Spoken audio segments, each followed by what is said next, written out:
La réputation de l'omble chevalier, roi du lac Léman, n'est plus à faire auprès des gastronomes.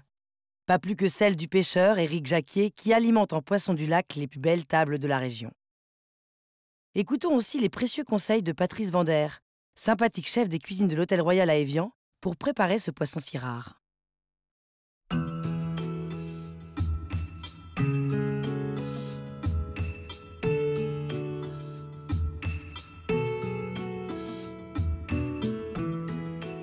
Alors, on devient pêcheur par passion.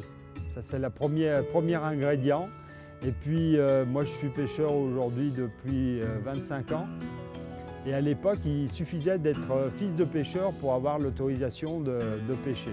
La famille Jacquier, c'est 400 ans de pêche. Aujourd'hui, mon frère est pêcheur, mon cousin est pêcheur, mon oncle est pêcheur, mon père est pêcheur aussi. Mon grand-père est décédé. Et mon grand-père avait une phrase magnifique. Il disait toujours « Ah, je ne vais pas reprendre la retraite maintenant. Ah, » Pourquoi, Pépé? Eh ben, écoute, mon papa est mort pêcheur à 78 ans. Je ne peux pas faire moins bien que lui. Et il a pris la retraite à 78 ans. Et comme il était pêcheur depuis l'âge de 18 ans, il avait 60 permis de pêche professionnels.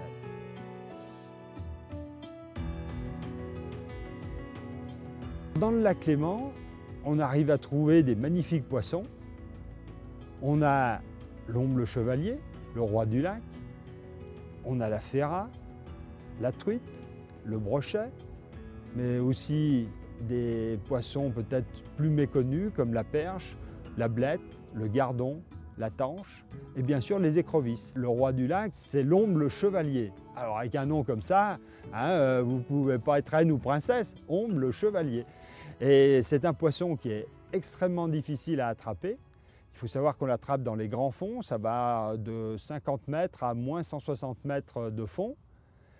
Et il faut des filets très très fins, puis c'est un poisson extrêmement intelligent, puis qui a une vision très très bonne. Donc c'est compliqué à attraper, c'est compliqué à suivre, parce qu'à cette profondeur-là, on ne sait pas vraiment où ils sont.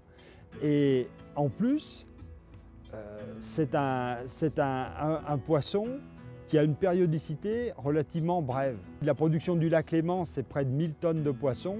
Et sur ces 1000 tonnes de poissons, on pêche, bon an, mal an, entre 10 tonnes les mauvaises années et 20 tonnes les grandes années d'omble chevalier. Donc il faut comprendre que les ombres chevaliers sont un petit peu la carte visite du pêcheur et que généralement, ils sont réservés avant même d'être pêchés.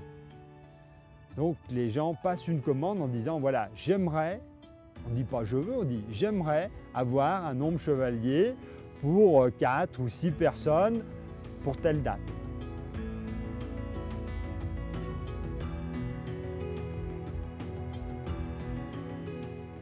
L'omble chevalier est très prisé parce que déjà, il y en a de moins en moins dans le lac. C'est une denrée qui devient très rare et c'est un produit où la chair est très fine. Hein, c'est pas spécialement gras, mais vous le goûtez, meunière, ça fond dans la bouche. L'omble est préparé. On assaisonne le ventre avec un peu de fleur de sel, on frotte légèrement pour que le sel rentre dans le poisson.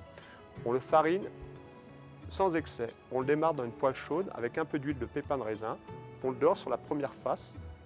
À mi-cuisson, juste avant de le retourner, on regarde l'intérieur du ventre. Quand on commence à voir le sang qui coagule, on met du beurre de micelle. On arrose une première fois, on retourne l'omble chevalier et là, sans cesse, on le nourrit. On le fait vivre, notre omble. Ensuite, aux 3/4 de la cuisson, on le coupe de la plaque coupe-feu, on le met sous la salamandre afin que la peau sèche bien, croustille bien. On le redescend sans se blesser, on presse bien un demi-citron et on l'arrose et on envoie en salle.